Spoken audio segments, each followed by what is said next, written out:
afternoon, everyone. I cordially welcome you all for the sixth lecture of the short course on cultural linkages towards an Asian archaeology 2023-2024. Today, our focus is on the theme Bridging Sri Lanka's history with her future, a cosmopolitan approach. Our schedule for today is as follows. We have 45-minute lecture planned, followed by a brief 5-minute break. After the break, we will resume with another 30 minutes of the lecture. And finally, we will engage in the questions and answer session. Ladies and gentlemen, it is my great privilege to introduce our distinguished guest lecturer, Dr. Sanath De Silva. Dr. Sanath is the head of the Department of the Strategic Studies at the Faculty of Defense and Strategic Studies at the General Sir John Kothawala Defense University. His academic journey includes a PhD in International Relations from the University of Colombo, where he focused on nuclear complexities in South Asia, Sri Lanka's security concerns under the nuclear shadow. Dr. Sanath pursued a Master's of International Relations, also from the University of Colombo. Prior to that, he obtained a Bachelor of Arts degree from the University of Columbia. Dr. Sanath's commitment to global security and strategic studies is evident through his involvement in various institutions, including the Regional Network of Strategic Studies Centers in Washington, D.C., and his completion of Advanced Security Cooperation course at the Daniel K. Inouye Asia Pacific Center for Security Studies in Hawaii. His dedication to education extends to his role as a visiting resource person at several military academies. Additionally, his publication, Warfare in Sri Lanka, Military History of the Island of Earliest Times up to Independence, co-authored with Professor W.I. Sirivira, received a nomination for the State Literary Awards in 2017. Sir, we are profoundly honored to have you with us here, and we warmly welcome you to deliver this lecture on bridging Sri Lanka's history with her future, a cosmopolitan approach. We encourage our audience to actively engage during the questions and answer session. Thank you. Thank you, Laknara. My topic today is Bridging Sri Lanka's History and Her Future, a Cosmopolitan Approach. Essentially, your program is all about cultural linkages. The cultural linkages of a country or a state or a human being or a region essentially connects with the historical elements of that particular person, country, or a region. And history essentially links with the present and the future of a country, person, or a region.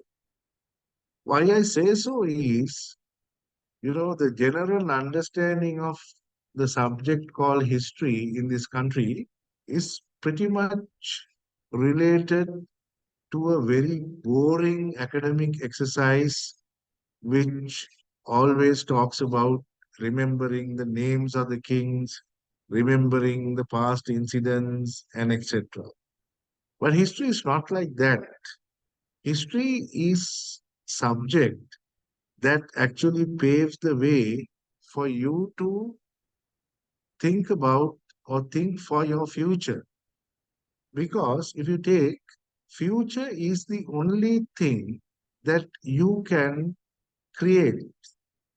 You cannot change the past. You cannot change the present because present is something you already, engaging in. But you can change the future. At present, or by understanding the past, you can change the future. And I love to do this lecture because last time when I did this lecture with you all, Sri Lanka was not uh, that, uh, or Sri Lanka was not in a peril situation. Sri Lanka was not in a very bad shape, I should say. But now the country is in a situation where you have to understand, if you all do not think about the future of this country, the country's future will be decided by so many other factors, and country's future will be ruined. So let me take you through this presentation, and then you can ask questions about it. First of all, you need to understand history. History is a subject that deals with the past of any organization, country, or a society. So when you study the past of the society, you can study it based on certain facts, based on certain records, based on certain incidents. History is essentially the subject called history or discipline called history is essentially dealing with the written record of the past, the written record. So if somebody asks you the question, when does history start? You can very precisely say that history starts after the language was invented. Because there should be a record. To have the record, you need the language. And without the language, you can have the record. So therefore, history is not that old. But the human past is very old, and that past before the written record is studied by the the subjects like archaeology. Archaeologists, they go into artifacts like bones, like terracotta, uh, pieces, or wood pieces, or sometimes little carbon particles. And then they decide how old we are and what type of a society that we lived in, what type of a food that we consume, what type of clothes that we wore. All these things could be decided based on the evidence of the archaeologists. So here, my subject matter is targeting the discipline called history, which is smaller in size, but I will target the entire past of humankind where archaeologists also involved. Because, for you, giving you the hard principles of history won't be that essential to understand the past. To understand the past, anything talks about the past is purely applicable to our lecture. So evidence, in that case, the raw material for history archaeologists. It is an inquiry to what happened in the past, when it happened, and how it happened. The word, actually the Sinhala word for history is essentially talking about this particular, uh, aspect. What happened in the past, when it happened, and how it happened. The singular word for history is itihas. Iti iha asa. That means in in singular, ehi ese siduviya. In that place, this has happened in this nature. Or what has happened in the past, when it happened, and how it happened, is what you study. It is an inquiry to the inevitable changes in human affairs. What are inevitable changes in human affairs? The word inevitable means that you cannot stop it happening. You cannot prevent it happening. It happens whether you like it or not. If I ask you to tell me one such event that takes place Actually, that is none other than war. If you take warfare of the world throughout the spectrum of history, you know what a spectrum means? Two ends of history. Today and the beginning of humankind, if you look at it as a spectrum, if you take, you can see there are wars, there are peace times, there are so many things happening, happened in the past.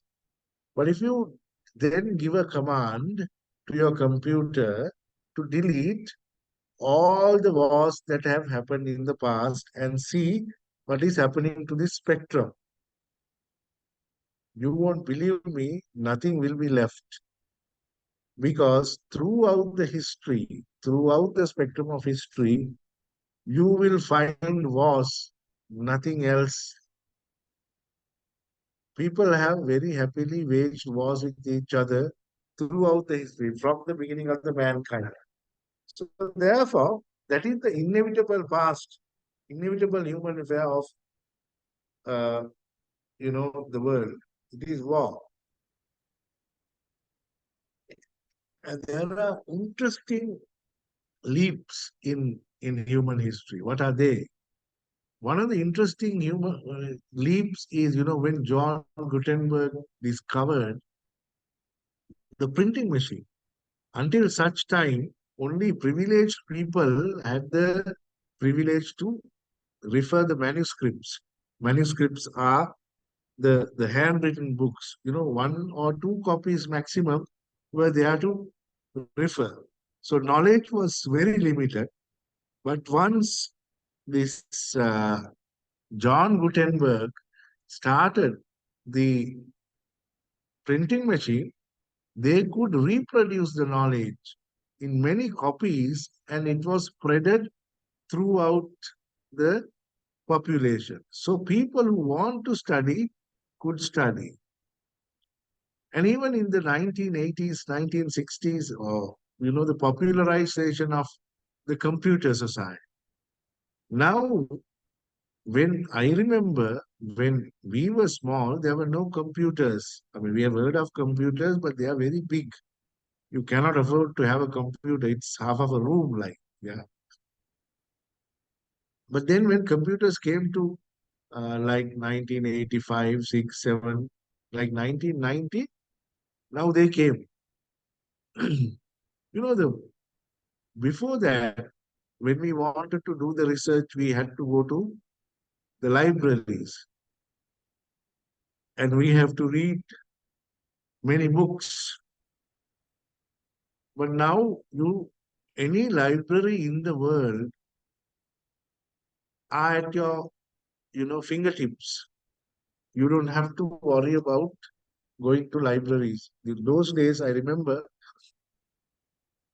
most of the historical books, historical researchers, especially there was a uh, professor called Tennakon Vimalananda who wrote about Candian rebellion, and the entire research was done in the UK, Royal Archives, because all the books were there. But now, if you want to do, you don't necessarily have to go to Royal Archives because you can get the access to all these things from your desk at your office room. So this is how the history changed. The volume of data, volume of knowledge came into existence, and it is also a huge jump or huge leap in humankind. So those are inevitable changes that took place as long as human history is concerned. So now we are talking about Sri Lanka, the country called Sri Lanka, the identity called Sri Lanka, the landmass that is called Sri Lanka, and our own motherland called Sri Lanka. So this particular country's destiny is pretty much decided upon two things. What are these two things? In my jargon, I named them like his horizontal historical facts, and then the other one is vertical historical facts. The horizontal historical facts are the facts and the effects that took place due to the location, due to the sea lanes of communication, or due to the arrival of many traders to Sri Lanka. That is horizontal because we are in the middle of an Indian Ocean. We are in the middle of a big ocean which has a lot of traffic, lot of commercial traffic, lot of commercial ships going, passing through. And then vertical is what we got the effect from India, Indian religions, Indian culture, Indian food, Indian fighting methods. All these things were were taken by Sri Lanka because of this vertical influence. So, because of these two influences, you can see Sri Lanka has shaped its identity to a great extent as a small island nation, but having its own kind of,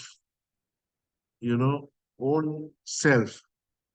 But there are certain countries who doesn't have their own features, who are so diluted with other cultures, so therefore their own kind of features have not been highlighted in those uh, countries. But Sri Lanka is very lucky in that way. Sri Lanka, even though live very closely to India, India Sri Lanka can be separated because of their characteristics. Okay, now with this, I want to move to the prehistory of Sri Lanka. The prehistory is actually the history that is before the written record.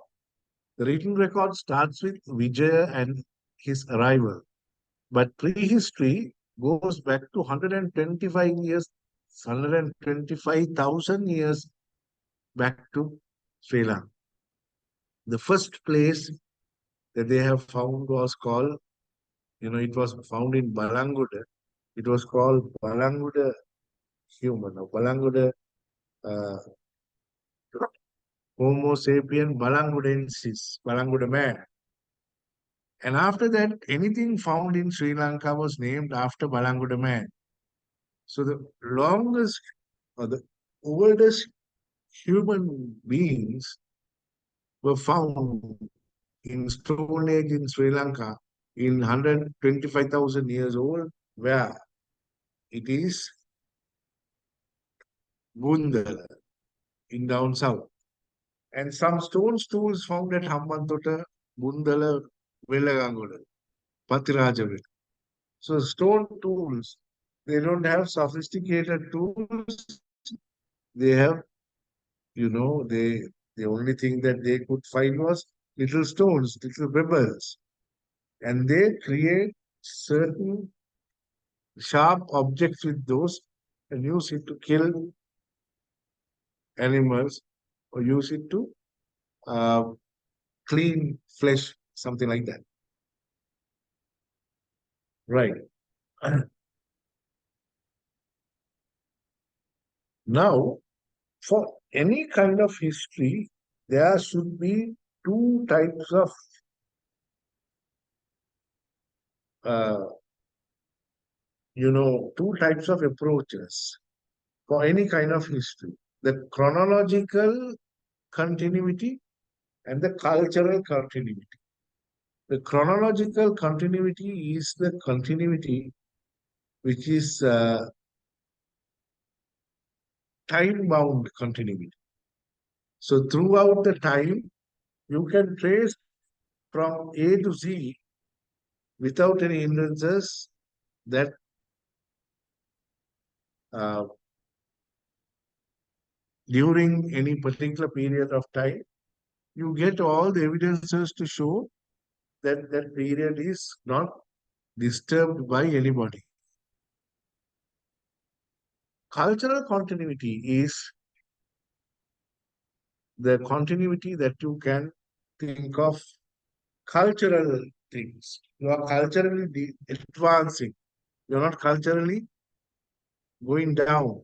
So you can see there are certain families, there are certain people who live very decent life, and their sons and daughters will start, you know, uh, very a good mother or father who's having a good job and everything, but the son is taking drugs and he doesn't have a, uh, any proper social status. So that is culturally backwardness, right? Culturally reversing. So cultural continuity is something like that for a society. Now, for an example, if we start cooking and eating, and after 10, 15 years, if you can see somebody is trying to eat raw flesh, that means you're culturally going backwards. So Sri Lanka's cultural continuity was also stored, and that culture was called, uh, Balangoda culture. So this was experimented by Professor Siranda Megalan. So Sri Lanka's communities, especially uh, Sri Lanka's society, Sri Lanka's past, has both cultural and chronological continuity. The time-bound continuity as well as culture-bound continuity. If you just want to jot this down for a few seconds, I will leave it because these are good facts for you to understand Sri Lankan context.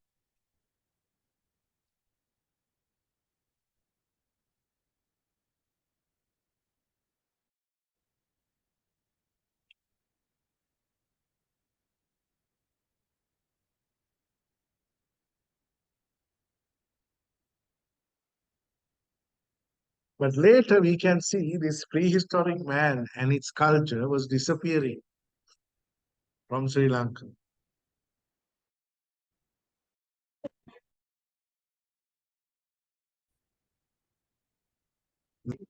A new cultural wave hit Sri Lanka from Anuradhapura. This cultural revolution can be seen in the historical records as well.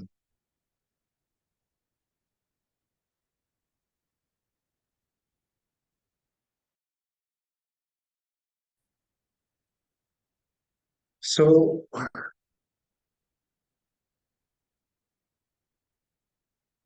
if you can take this 900 BC, that means before Christ, 900 years before Christ, new advent of new cultural waves in Anuradhapura and usage of iron, usage of wet rice cultivation, that means it needs a lot of hydraulic engineering, a culture with North Indian origin. uh, all these things are very important factors to understand your own history. So these are the turning points of your own history where uh, identity building or cultural linkages can be found in these instances.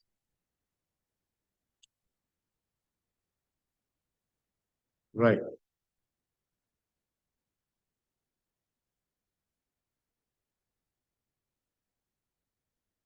The the caves have been now the problem is now this prehistoric man, the Balangoda man continued and he stopped in 900 BC and we don't know what happened to the Balangoda culture. And then again we start our history from Vijaya's arrival, that is 500, 544 BC, and that time is bit abrupt. Between that time is bit very, very suddenly taking place, kind of thing.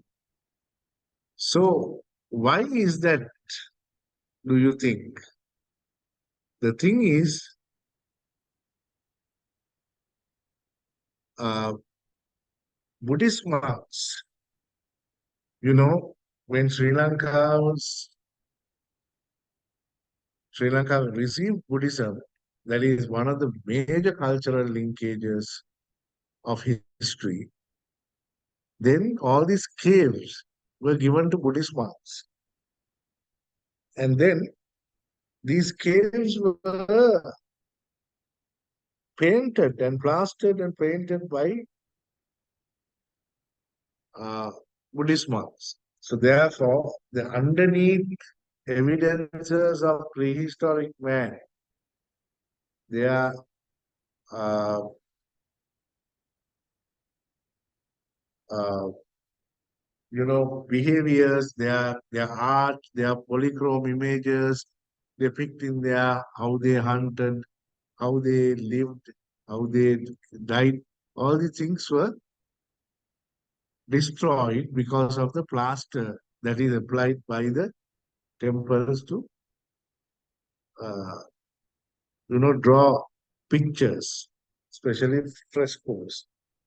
And that is why we cannot find the facts and figures pertaining to that period.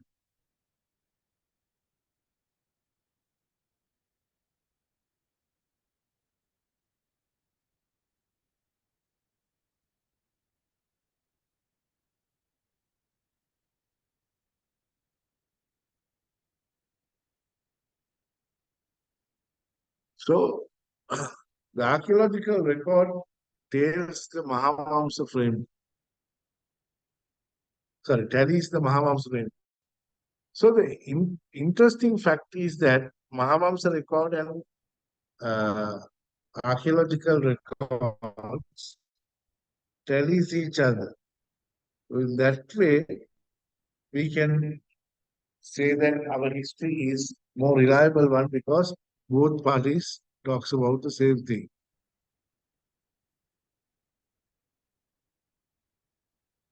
Um,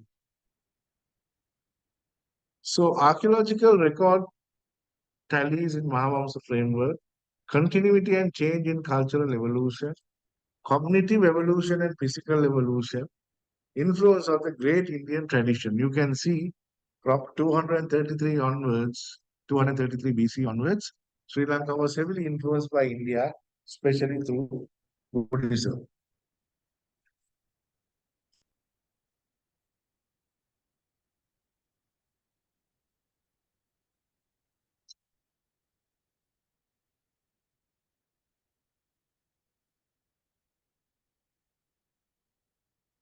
Now, these are some images, we call them polychrome images of the birds that they have drawn. But this is a very difficult part of a rocky surface that they have done that. Therefore, nobody could destroy this.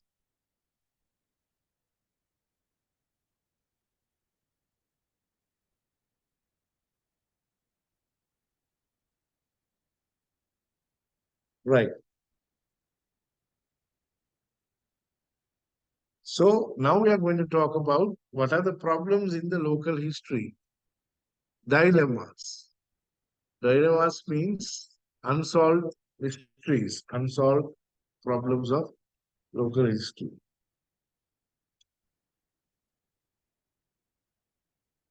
So some people can say External forces resulted the disappearance of the Balanguda man, right? External forces, some external forces like maybe meteor or somebody came and disappearance of the Balanguda man. And second one, there is a possibility that Balanguda man who had a continuous cultural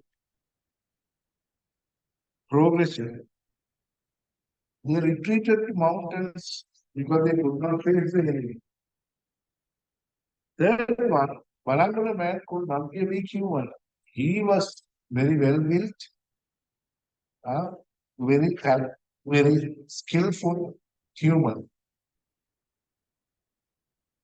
and can the arrival of a small team change the genetic factors of a country? Now, when Vijay comes here, and when you override, you think that people will surrender and Vijay was offered to take anything from here. No.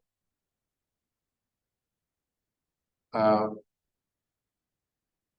the fact is that they would have resisted. The people who were here would have resisted to Vijay. But somehow, Balaganda man disappeared. That is still a mystery. This is called a twilight zone of the history. So there may be several reasons because nothing develops in a linear fashion. Linear fashion in the sense A doesn't always result B. There can be C resulting A, something like that. You know, there are so many causes for so many results. So how do we think along with the global community? Now, scientifically, how do you understand the what do you call the disappearance of this traditional man? How do we create an evidence-based knowledge base? And this is what we call the conceptual crisis of history. So these type of things when we confront, especially the earliest history of our country, these questions comes to our mind. How do we interpret our history? Huh? The scientific approach to history, what is that? History and preferences of historians. So historians would write only the preferred things by historians. You know, the problem of Sri Lankan history is the problem of recovery. That means, like a lot of historical evidence have been destroyed. The need of scientifically interpreting our history. So people who study history also, they don't interpret it in a scientific manner. So the people can uh, accept these type of things. You know, if only scientific, we will accept it without any doubt. When I say scientific means, you know, the experiments, observations, and conclusions. That is what we call science. So the local sources are there to study history, you know, coming back from prehistory to, you know, recorded history. You have Mahavamsa, you have Deepavamsa, and most of these books are not talking about the history of a man or a kingdom or anything. They talk about history of the uh, Sasana or history of the Buddhist order, right? Mahavamsa is not a history book. It is actually the history book of, not the history book of Sri Lanka, but the history book of Mahavihara. That's why it's called Mahavamsa.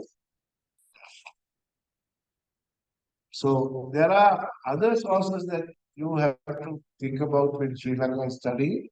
the foreign sources. The foreign sources like the Mundo, Pericles of Adrian Sea, you know, and these people have written about asking written written records from asking the merchants who were passing by Sri Lanka. So sometimes even people like Ptolemy didn't come to Sri Lanka, but he wrote a map of Sri Lanka, and that is even though those are not accurate, these things are very much progressive in terms of understanding the culture, understanding the uh, historical background, understanding the economy, understanding the simple lifestyle. So this is how first century AD. This is the time where King Valagamba was ruling the country. How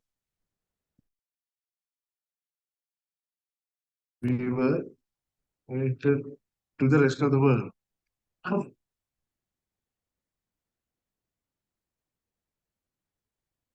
So you can see Sri Lanka is also in the middle of this major maritime routes.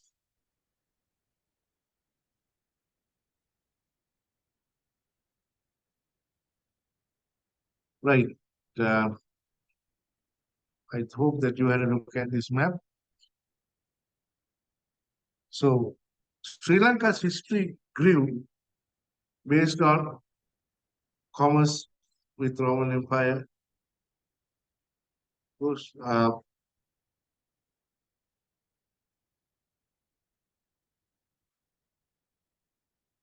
Horn of Africa, Persian Gulf Sea, Indian Ocean.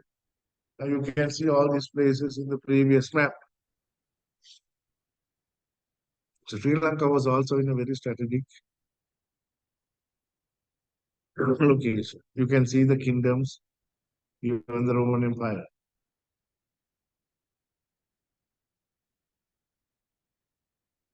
Right.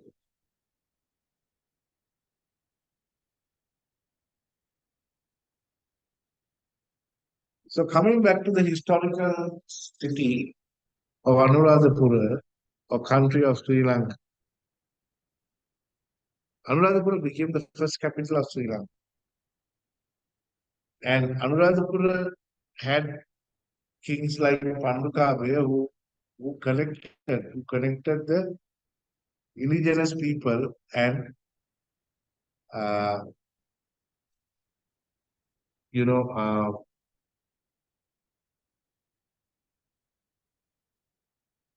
yeah, I mean when you talk about uh, Anuradhapura city, Pandukave, King Pandukave had the opportunity to build Anuradhapura city, and he connected the indigenous people of Sri Lanka with the migrant people of Sri Lanka. It's a mix of things. And I don't have to talk about Pandukabe's history and everything. But that is one other part that you need to understand Sri Lanka's history when it comes to identity, because Sri Lanka is not a monolithic country. Sri Lanka is not a single ethnicity country. Sri Lanka has mixed a lot. By being in the trade route in this particular location, many traders have come in, they have gone, they have mixed with the people, and that's how countries get, multifaceted.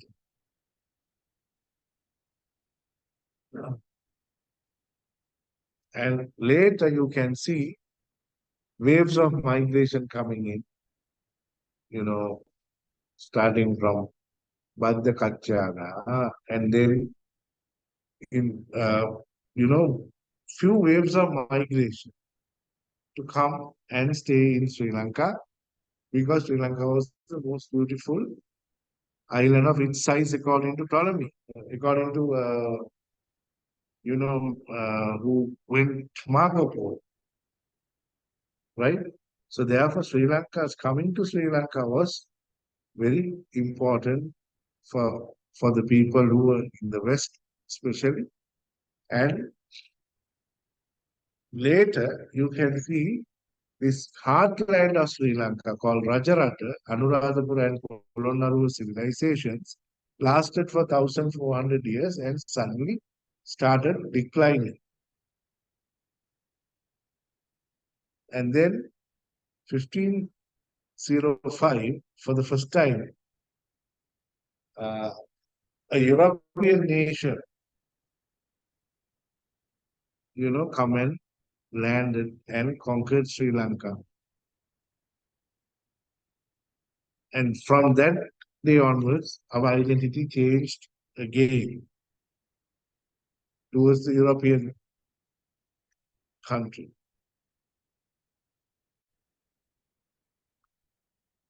Now, our lecture was talking about cosmopolitanism. Now, I'm going to connect you to the history. And in the history, we said that we are not a monolithic nation. We are not a single race nation. We have changed a lot. We have mixed a lot. And we have so many cultural traits and we have so many cultural values accumulated into our systems. For an example, from the times of, uh, if you take from the times of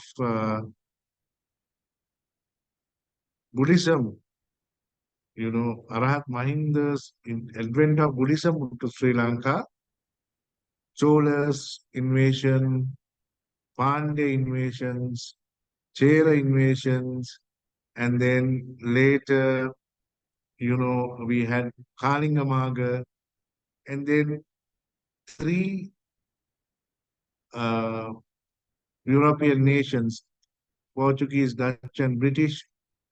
With all this, Sri Lanka was mixed with so many. Even one can say that Vijaya's arrival is a kind of, it's not, we don't call it an invasion, but it's kind of introduction of a new culture. So cosmopolitanism is an essential characteristic of this kind of mix. Cosmopolitanism is the idea that all human beings are members of a single community. So when you're mixed too much, when you're mixed with other cultures, when you're mixed with other languages, you get so many good things around you. So then you believe that all are universally equal. So the philosopher called Immanuel Kant, he said, the cosmopolitan world where enemies, where armies were abolished and humans were governed under a representative global institution. He envisioned a world without armies, without nations, and people under the best practices of humanity. And people only talk about qualities, values, and love and kindness and such quality, universal qualities. In such a world, armies will be abolished and people will be governed under a universal global institution. It is an ideal situation, but Sri Lanka should aim at this because throughout the past of Sri Lanka has gone wrong all the times where Sri Lanka thought that Sri Lanka is culturally monolithic or Sri Lanka is culturally singular or Sri Lanka is culturally very majoritarian. Whenever we had that position in our mind, we undermine the others' small, cultural traits, and we forgot to bring our identity up. I'll give you a good example. Look at India. India is a cosmopolitan state. India has a lot of cultures. India has a lot of languages. India has a lot of philosophies. India has a lot of colors in their, skin colors are different. Even heights and anthropological outlooks are different. But look at how India play the 2023 World Cup. When you look at when India play, all equally dressed in Indian t-shirts. They wear different headdresses, but all Indian t-shirts. And then they sing the Indian, national anthem in a way that itself is enough for the, rival team to break down. One can say that the time that Indian team and the crowd sing the national anthem of India, from that moment they have won the match because that has such a effect on people's minds and the minds of the enemies that they have to break down because such a power. What is that power? National identity called India, cosmopolitanism. I mean, they have not divided themselves. They have come together as Indians. People from Kerala, people from Lucknow, people from Cochin, people from Andhra Pradesh, all over the places, different languages, but different cultures, but they all are Indian under one flag. So that is what cosmopolitanism can do, give a good national identity. Both Buddhism and cosmopolitanism assert the dignity of every human being, and these ideals aim at improving the condition of life.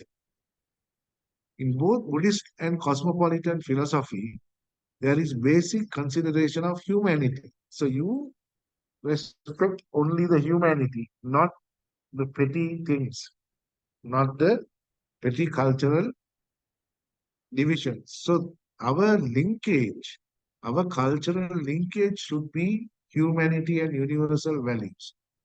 Buddhist social thought offers something to cosmopolitan ethics, that cosmopolitanism's desire to enhance human interconnectedness is truly helpful to minimize the human sufferings. When you divide, you will start fighting.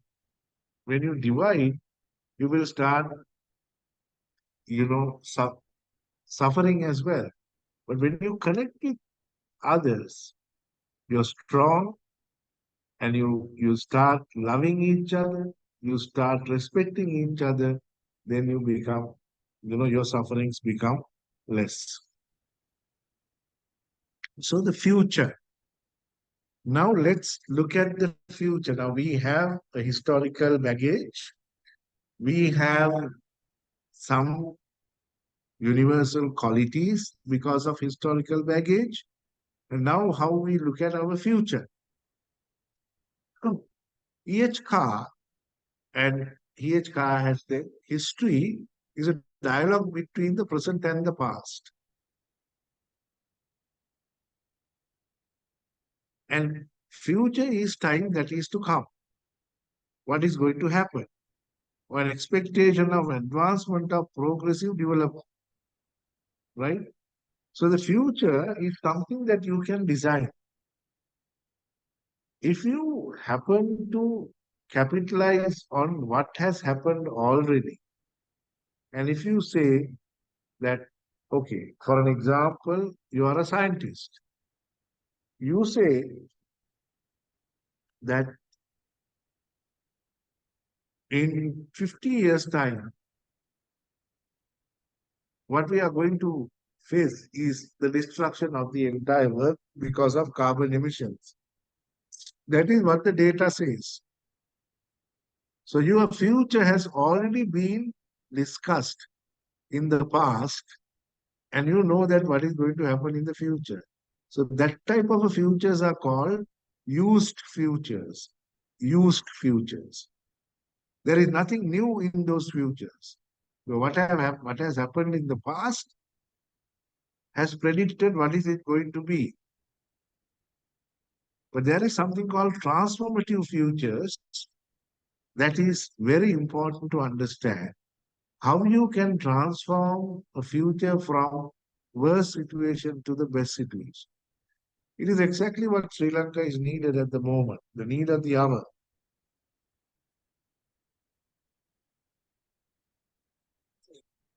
For that, you need to have foresight, alternative futures. You know, there's not only one future. If you can design your perspectives, your skills, your attitudes may design few alternative futures to you. If you take this path, your future will be like this. If you take that path, the other path, your future will be like this. Now, for an example, we had something like that very critical about few months back. The country was in a financial peril, and what was the path that you wanted to take? That was a critical question before all of us. So, what was the path that President take? What was the path that is alternative? And what can we achieve when we think about strategical, think about the future strategically? That is what you call the strategic foresight. So engaging systematically with future is in order to make better decision today. Is there insight about future? Are we talking about our futures? Or is there a capability to use those insights in strategic plan that brings advantages to the nation? I mean, ask from yourself, have you ever thought of your future in 5 years in this country? We all think, the problem in Sri Lanka is we all think our futures will be much better in somebody else's. Those countries have become better countries because those people have thought about their futures. Those people have thought about what they wanted to be. They thought about their alternative future. They planned for it. They worked for it. But our people, 99%, they say, don't stay in this country. Majority should go abroad and join somebody else's future. Now you are going to consume somebody else's future instead of designing your own future. So that's why this cultural linkage, cosmopolitanism, and futures are very important to this talk, right?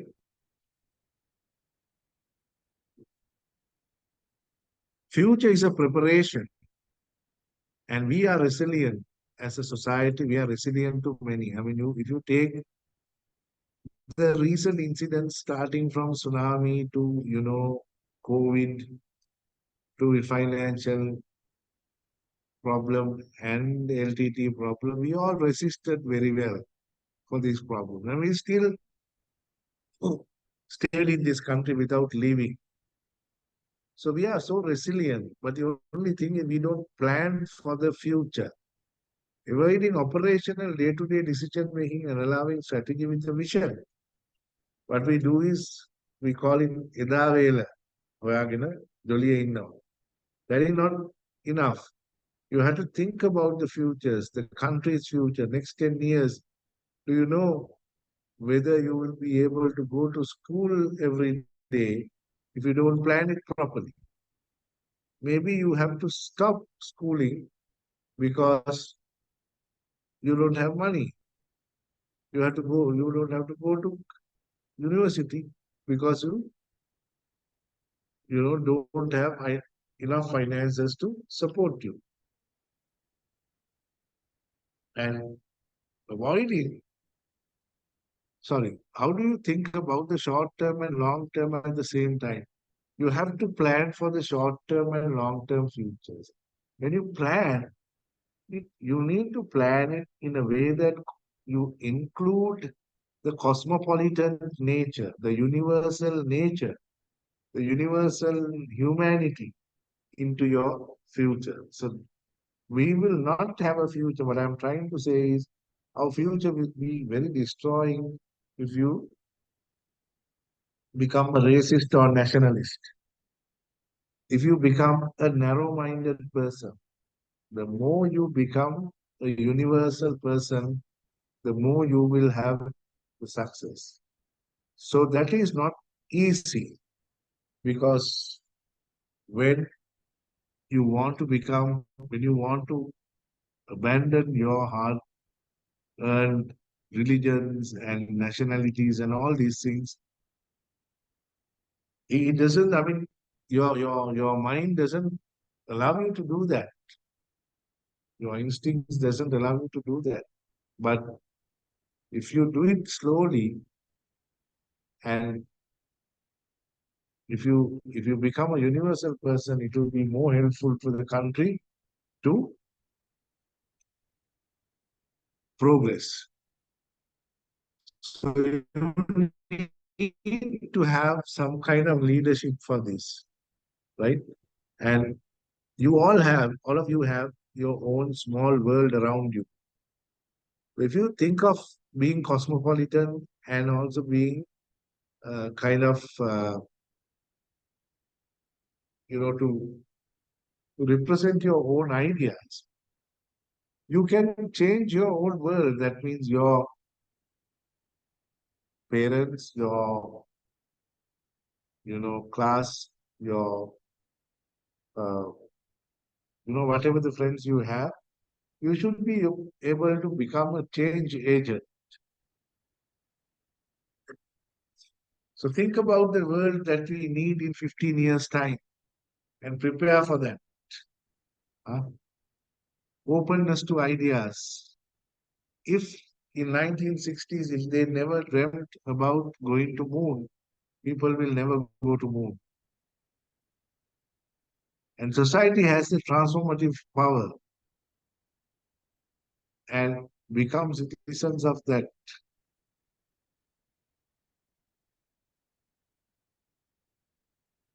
So believe that you can make a change. My final thing is that you have a history, you have a historical baggage. Don't capitalize too much on that. Learn good things from history. That means we have a lot of good cultures in our culture, good mix in our culture, and then go to understand cosmopolitan nature, and then build your identity for the future based on cosmopolitanism. So that's the little message I wanted to give you. And if you have any questions and answer questions, I would be happily answering. Thank you.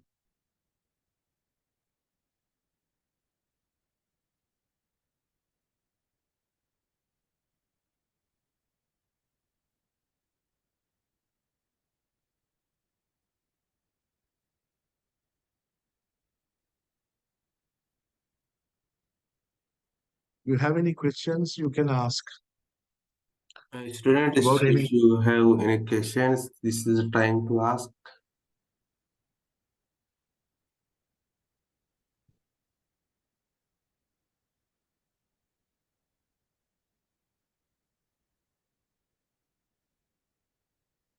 Sir, actually, I have a question. Yeah. Uh, First of all, thank you, sir, your wonderful presentation. Yeah. History of Sri Lanka is a subject uh, teach from grade 6 to 11. So it Yes. is often said that in order to understand the future, we must learn from the past. But today, Sri Lanka is practically realizing that it has not learned from past. This question is being asked because of the story that being created in the social media uh, uh, today's. Actually, so my question is, what can a subject like history be teach with the current economy of Sri Lanka and the world economy? So, what are the actually? I don't know. This is related to the presentation. What are the actual? What can we do to teach the history? Actually, what are the job markets like? Right. Now, if you take Sri Lanka's present situation, I think this is not the worst situation that Sri Lanka has ever faced. If you study the history of Sri Lanka, I think the worst condition that Sri Lanka faced was in 12, 11, 12 centuries, not 12, I think 10, 11 centuries, when Chola invasion took place to Sri Lanka. Sri Lanka devastated to the max. Actually, if there was no emergence of Vijayabahu the first or Prince Kirti, Sri Lanka would be another part of India. That's why we don't touch.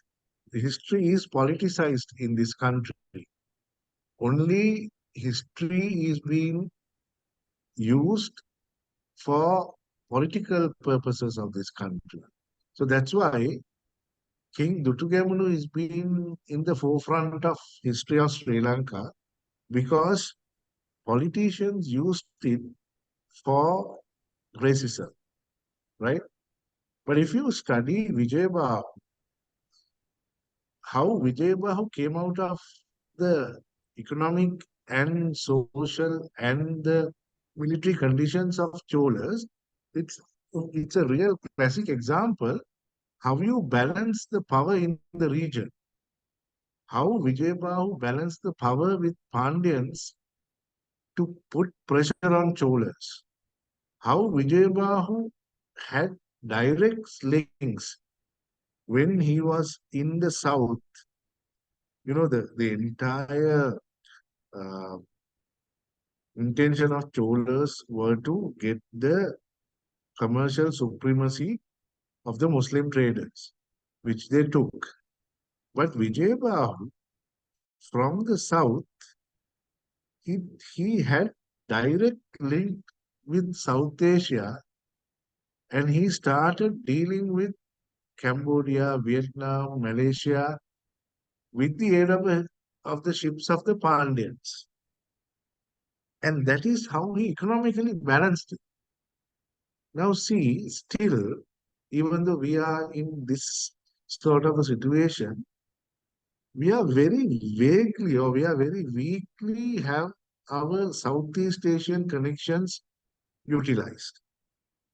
Now, Vietnam, Indonesia, Malaysia, Thailand, all are economically emerging states. There are a lot of things that we can do with them. There are a lot of trade that we can do with them. But those days, in the medieval period, we had quite a big, strong relationship. Now, I'll give you one good example. Later, Parakamabahu the first established Podgul Vihara, which is the University of Sri Lanka. And one of the now, when you go to Podgul Vihara, you get people say it's Parakamabahu statue.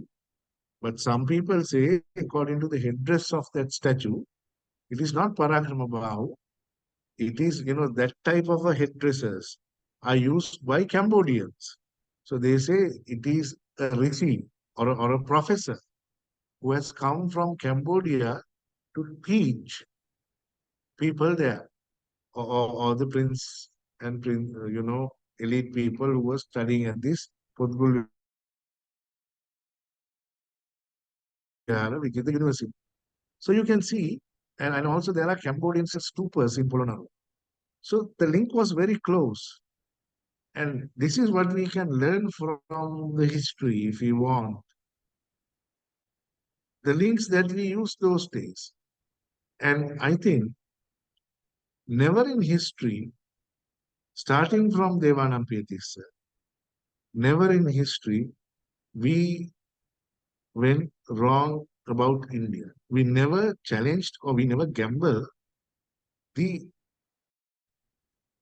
you know, power of Indian, great state. Starting from Asok and then Chola. We always went along with Indian economy.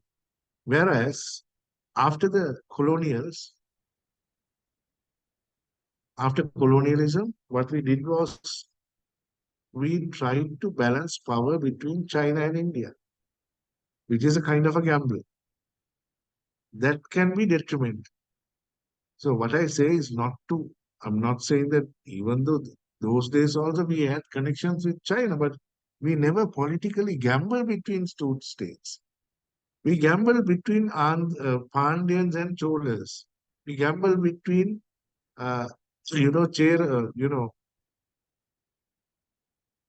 especially with Pandyans and Cholas, but Cheras and Gangas and all these things were in between.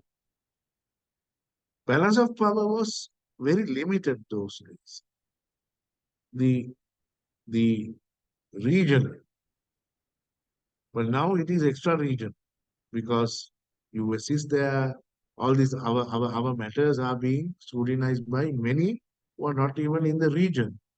So your question, how can we learn from the past? Like, right?